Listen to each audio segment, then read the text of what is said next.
Who fired him? A paralyzed CEO demanded. The quiet single dad was the billionaire founder. The cardboard box in the quiet single father's hands looked painfully ordinary. Inside it were a framed photo of his little daughter, a coffee mug with a fading smiley face, and a tiny cactus that had somehow survived years in the office. Around him, employees avoided eye contact as he walked toward the elevator after being fired without warning.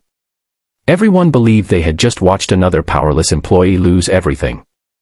No one, not even the executives who signed the termination papers, had any idea they had just dismissed the man who secretly built the company with his own fortune before quietly stepping away years earlier. Minutes later, the glass doors opened, and the company's paralyzed CEO rolled into the lobby. Her first trembling words changed every life in that building forever. She demanded to know one thing: who fired him? If you believe kindness, humility, and second chances can change lives, please take a moment to like this video, comment your thoughts, share it with someone who needs hope today, and subscribe to Kindness Echoes for more emotional stories that restore faith in humanity. For nearly 3 years, Daniel Harper had worked as nothing more than a quiet maintenance supervisor. Every morning he arrived before sunrise, repaired broken equipment, helped nervous new employees find their offices, and greeted every cleaner, receptionist, and security guard by name. Nobody questioned why such an intelligent, respectful man chose such a simple position. His co-workers only knew he was raising his 8-year-old daughter Lily alone after losing his wife to illness. His life revolved around work, school pickups, bedtime stories, and making sure Lily never noticed how carefully he counted every dollar. The executives rarely noticed Daniel. To them, he was just another employee wearing a faded gray shirt instead of an expensive suit. They measured success by luxury cars, designer watches, and loud confidence. Daniel carried none of those things. What he carried instead was quiet dignity, endless patience, and a heart that refused to grow bitter despite every hardship life had placed before him. Few people remembered the company's earliest days. Years before, when the business was nothing more than an impossible dream, Daniel had invested nearly every dollar he owned to keep it alive.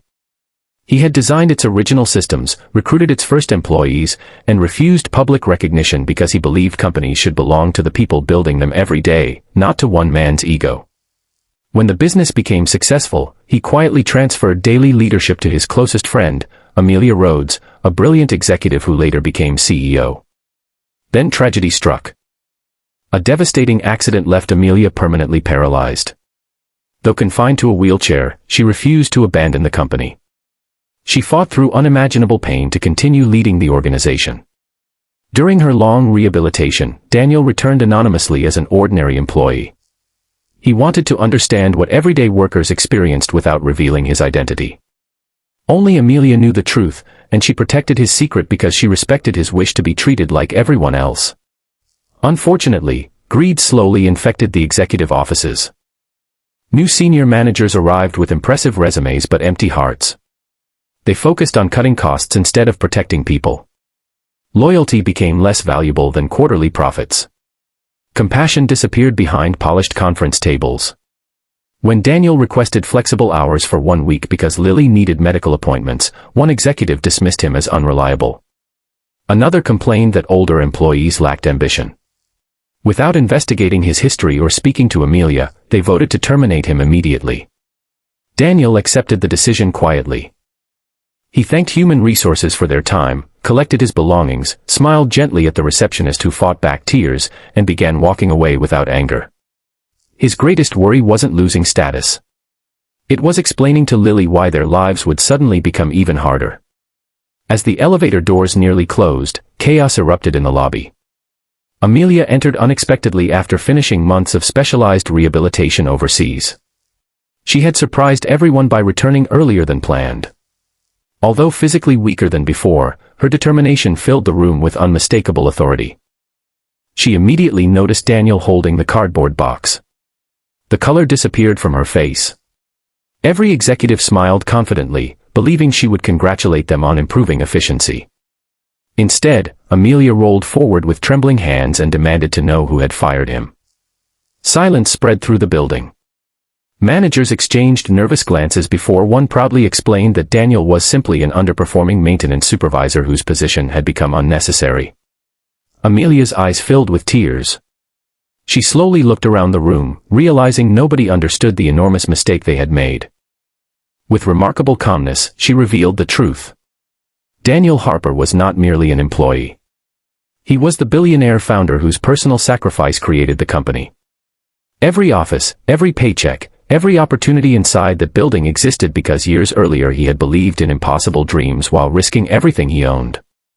Even after becoming wealthy, he had hidden his identity to ensure kindness remained more important than titles. The executives stood frozen. The receptionist began crying. Maintenance workers quietly lowered their heads. Daniel himself seemed embarrassed by the attention. Amelia explained that during her darkest days after the accident, Daniel had secretly paid for advanced treatments, protected thousands of jobs during financial crises, and donated millions anonymously to employees facing family emergencies. He never asked for recognition because he believed true leadership happened when nobody was watching. The executives who had judged him by his simple clothes suddenly realized they had revealed far more about themselves than about the men they fired. Amelia immediately reversed the termination and accepted the resignations of every executive responsible for creating a culture without compassion. She announced that promotions would no longer depend solely on profits but also on integrity, humility, and the way leaders treated those with the least power. Daniel accepted none of the applause directed toward him. Instead, he walked to the frightened receptionist, thanked her for always greeting everyone with kindness, and asked that every employee be given another opportunity to rebuild the company together. Revenge had never interested him. Restoring hope did. Over the following months, the company transformed completely. Employees volunteered to mentor one another. Managers spent time working alongside frontline staff. Emergency family assistance programs expanded. Every new hire learned that respect could never be measured by a job title or a salary. Most importantly, Lily grew up watching her father prove that greatness isn't found in wealth but in character. She learned that the strongest people are often the quietest, and the richest hearts are those willing to forgive when they have every reason not to. If this story touched your heart, please like, share, and subscribe to Kindness Echoes, and let others experience the power of kindness and second chances. Speech balloon special request: before you leave, comment below with one word that describes Daniel's character. We'd love to read every response. As Daniel left the office that evening, he carried the same cardboard box he had held hours earlier. The only difference was that it no longer represented loss. It represented humility, forgiveness, and the timeless truth that people should never be judged by what they wear, the position they hold, or the silence they keep. Sometimes the quietest person in the room is the one who built the foundation beneath everyone else's success, and the greatest victory is choosing kindness even after the world has been unfair.